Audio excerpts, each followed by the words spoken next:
തന്നെ കിട്ടുമെന്ന് നമുക്ക് പ്രതീക്ഷയില്ല. അന്നത്തെ പോലെ ഇന്നും മഴയൊക്കെ മാറി. അപ്പോൾ ഇന്ന് ചെറിയ പരിപാടിയൊക്കെ ഉണ്ടായിരുന്നു വീട്ടിൽ. അതെല്ലാം കഴിഞ്ഞിട്ട് നമ്മൾ ഫ്രീ ആയി. അപ്പോൾ ഒന്ന് ഫിഷിങ്ങിനായിട്ട് നോക്കാം. നമുക്ക് സ്പോട്ടിൽ ചെന്നിട്ട് കാണാം. വന്നപ്പോൾ തന്നെ കറക്റ്റ് ടൈമിംഗ് ആണ്. അതേ മണിയാഴ്ച വീണ്ടും വീശാൻ പോവാണ്.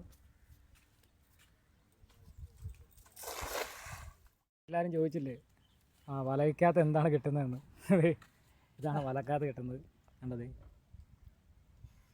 ഈ ചെമ്മീനാണ് നമ്മളിവിടെ കൂടുതലായിട്ടും ഇപ്പോൾ ഈ സമയത്ത് കിട്ടുന്നത്.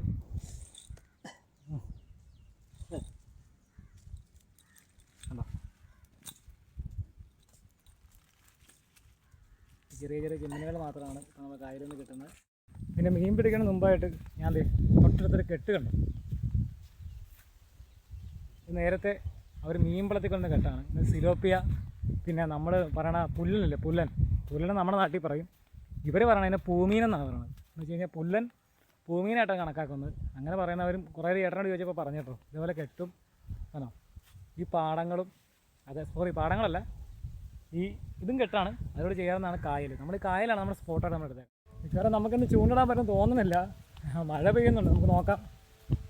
കായലിൽ മഴ വീണ് കണ്ടിട്ടുണ്ടോ? ഞാൻ കാണിച്ചു തരാവേ. ഇത് കണ്ടോ, കായലിൽ മഴ പെയ്യുമ്പോൾ ആ കായലിലെ വെള്ളത്തുള്ളികൾ കിടന്ന് ചാടുന്ന ചാട്ടവും ആ ഓളങ്ങളും എല്ലാം കൂടെ നോക്കിക്കേണ്ടത്. എന്നാ വ്യൂ അല്ലേ ഇത്? സൂപ്പർ വ്യൂ അല്ലേ? ഓക്കെ, അടിപൊളി.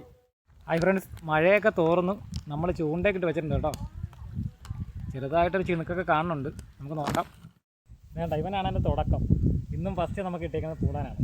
വീണ്ടും അതുപോലെ തന്നെ സെയിമാണ് രണ്ടാമതൊരു കൂരിയും കൂടെ. ഇനി നമുക്ക് കരിമീൻ കിട്ടുമെന്ന് നോക്കാം. ഹായ്, അപ്പോൾ സന്തോഷമില്ല. ഇന്ന് നമുക്ക് ഒരു പൂടാനും ആ കൂരിയും മാത്രമേ കിട്ടിയുള്ളൂ.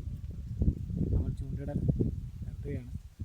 അപ്പോൾ 2 മീൻ കിട്ടിയാലും നമ്മുടെ ഫേസ്ബുക്കിൽ ഞാൻ ഇടാതിരിക്കത്തില്ല. അതുകൊണ്ടാണ് ഞാൻ ഇട്ടത്. സപ്പോർട്ട് ചെയ്യുക, ലൈക്ക് ചെയ്യുക, ഷെയർ ചെയ്യുക.